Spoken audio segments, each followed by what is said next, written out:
Salam, bugün bizə kim baxırsa və izləyirsə, hamınıza xoş gün, gözəl əhval-ruhiyyə arzulayıram. Artıq qarşıda Novruz bayramı gəlir. Bu bayram münasibətilə hamınızı təbrik edirəm. Uzun ömür, can sağlığı, xoşbəxtlik. Əlbəttə ki, üzümüzdən heç bir zaman təbəssüm əskik olmasın. Bu günləri bayram üçün bir salat hazırlayıram. Bunu da sizlərlə bayram süfrəmiz üçün salat hazırlayıram. Bunu da sizlərlə paylaşıb bölüşmək istədim. Kimə maraqlıdırsa axıra qədər izləyin.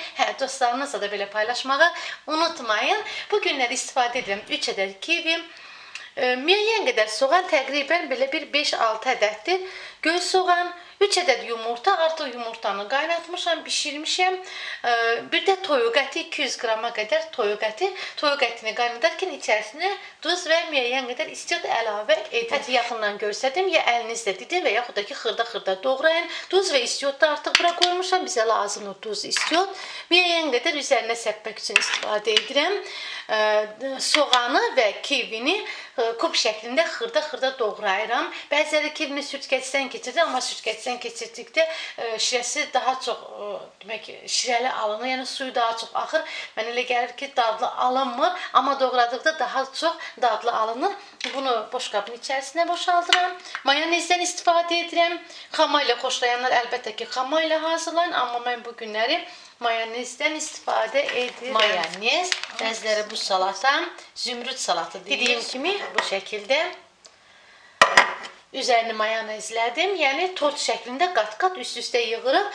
Kiviləri təmizləyib və doğrayıram. 2 ədədini doğradım, amma birini üzərini bəzəmək üçün saxlayıram. Üzərinə ehtiyatla dökürəm.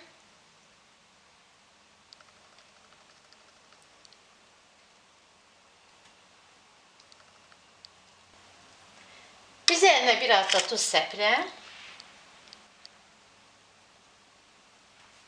Mayonez.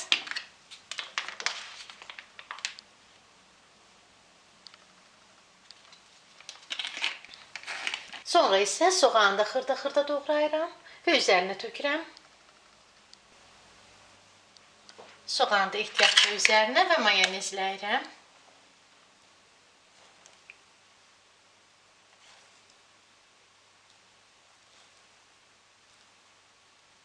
Soğandan da müəyyən qədər üzərini bəzəmək üçün saxladım.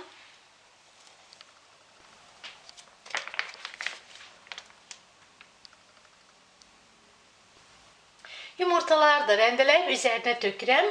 Bugün də hazırladığım bu qədər, üzərini istədiyiniz kimi bəzəyin. Asan, çox az ərzaqlardan istifadə edirik. Hazırladıqdan sonra 5-6 saat soyuducuda saxlayıram. Sonra isə yeməyə, süfrəyə verirəm. Bugün də hazırladığım bu qədər. Bir daha Novruz bayramımız mübarək olsun. Torpağımıza sülh, əmin-amanlıq arzulayıram. Sağollaşmıram, yenə də hələlik deyirəm.